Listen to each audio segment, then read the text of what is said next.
disbelief, pero I trust God's plan. And I got to stay strong for the family.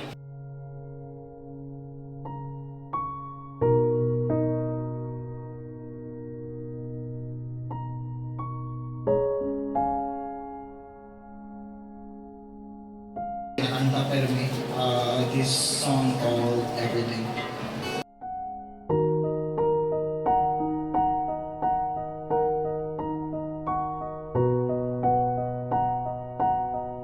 Usab ang among mga plano, imbis smooth na among dagan, nakalitan min tanan.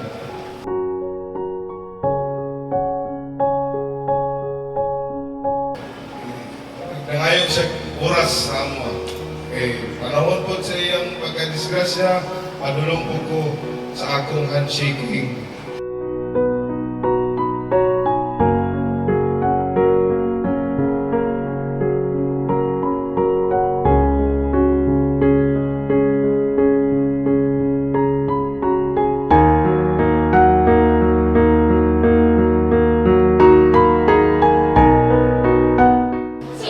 Salamat kaayo sa pagigugma ni Internment.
We love you, Ed!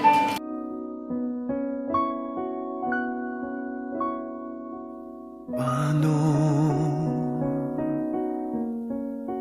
ang puso ko ito ngayon lumisan ka sa buhay ko?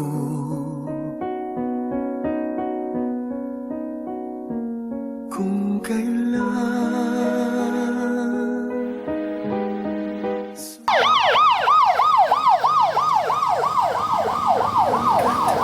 ang araw at lumigaya ang aking mundo. Pastor Buti and members of the congregation of Christ Lutheran Church. Pasalamatan sa nako ang Ginoo sa paghatag niya kang edad for 22 years uban sa kanamo ang pamilya. Salamat sa Lord nga imo siyang gikuha gidala nimo ang akong hangyo, ang akong magampo, Lord, nga uban na siya sa imong ginarian. Isaktong sulti ni Pastor Buti, 2 Sundays ago, he was scheduled to preach sa simbahan. Muntahan sa ako pang, ako may gi-assign nga preacher. So at na, sige. Dili na ko simba kayo, ulam ako. Tingala ko pag nagsutan naman. Then he was the preacher. So everybody, members of congregation, nag-pray sa iya. Ngayon man ka magpare. Sakay namin sa sakyanan, kami tulo sa yang mama. Siya may driver yun. Suman pang, magpare ko. Ikaw, you have to choose. Pareha naman. Naka sa military, naka sa PNP, pareha naman sa yung profession. Protector ka sa lives of property. But if you become a press, you have also the protector of the people. Dili lang lives and property, kundi hasta ilang kalang. So, pili. Dagan. So, in that sense nga, muna nga, was there any instance nga pangandam ba siya, ampo ba siya? So, muna nga hamubo nga. Pero, salamatan ko sa tanan. Dili lang kanina nambong din karon, kundi tanang tao nga nagsuporta, kundol tanan, sending us morally, physically, and especially financially.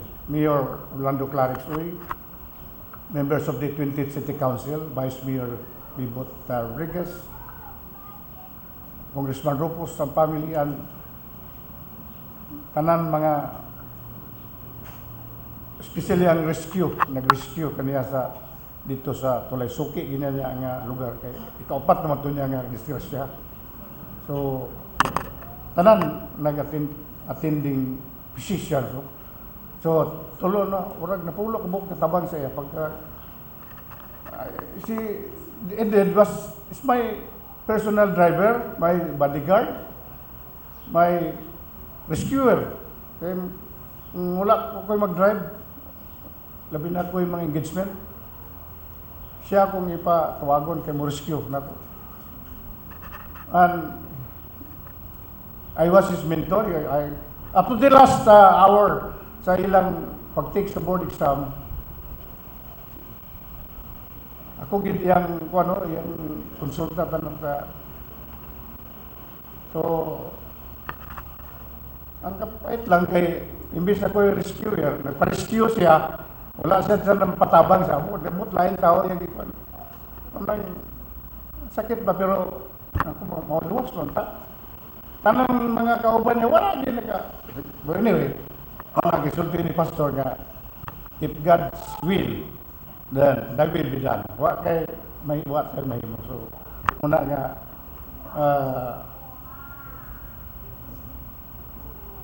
ampo sa ko ni Lord nga, you prepare me, prepare us, kay anytime, kuha naman sa ta. So, as the song says that we are just but a stranger. So, muna nga, naganton ta kong story ko. So, muna lang akong amubo nga misay. Salamat pag-usap sa tanan nga niduyog sa among ang Abaday family, Phil family, sa inyong pag-duyog sa among kaimtang. So, dili na ko mabayran ang inyong pagtabang, inyong mga prayers, inyong mga supports. But only God knows. I'll just pray. By the way, inana ka powerful ang pag-abot sa ospital, wa ko tuo, 4:45 na kurat mi. Kay ang labi namin is 50-50. Pagtanaw na ko sa emergency room, tuluman siguro to ka doktor, mga attendant. So takita ko nga, just really, orang makuhay na siya, ang tugod siyang dagway. Pero tanaw ko sa heart rate niya, 20 pa man, so he's still alive. Although di nag-blink yung mata, and that is one sign of death. Napamayang heartbeat. I kissed him and iungan ako. Ed, pray for forgiveness of your sin. Ang ganing tao mamatay, napay pa na, waka kabalo, kung makadungog pa na siya. So, kabalo ang doktor na kay paano lang siya, brain death man lang ito iya. Utok lang na kung napay yung lawas kiliyo. Wala man si Pastor Buti, kaya na-convention sa kuha, namang tawagan sa Manila. So, ako na lang nagpastorin. So, muna nga, ang salvation is personalized, hindi salig sa uban. So, muna ang message ni Pastor nga, we should be prepared anytime. So, as a personal driver ni Eden, karon ako na sa mo drive niya paingon dito sa Lubnganan. Bawas-bawas lang tayo. So, anyway, intrigar tanaka sa atong labaw makagagahom. Then, see us and guide us. Although, wala ka na sa mo, karon physically, pero your spirit is somewhere with God's kingdom. So, salamat, Ed. I did my best as a father. Tanan akong gipangayos Ginoo na tuman until yung employment nun ta. Pero, okay na. Okay na ang among giimo sa imong tanan kayo. Salamat, Lord, sa tanan akong hangyo imong gituman. Ang last lang na akong prayer, Lord, please save me. Please save us. Salamat.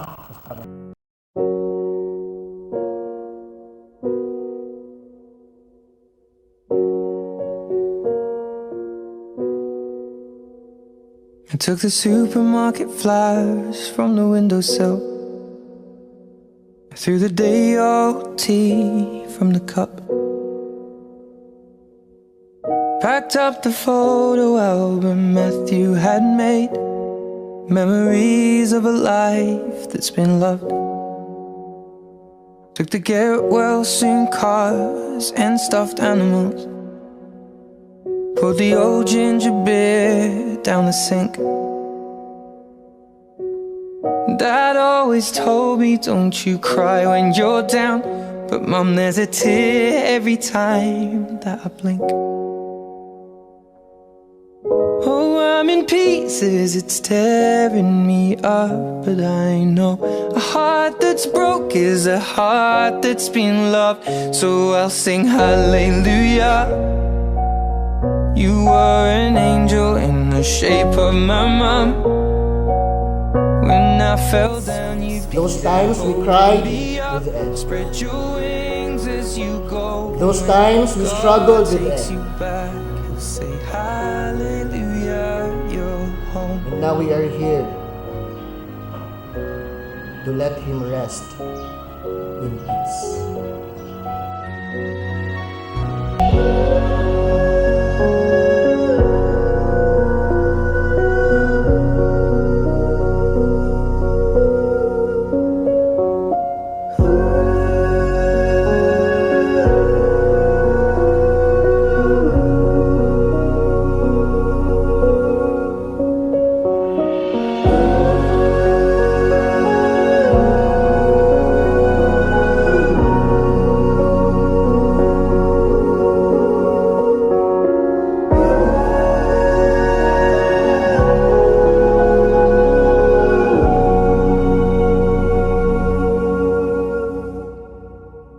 Hallelujah. You were an angel in the shape of my mom. You got to see the person I have become. Spread your wings and I know that when God took you back, He said hallelujah, you're home.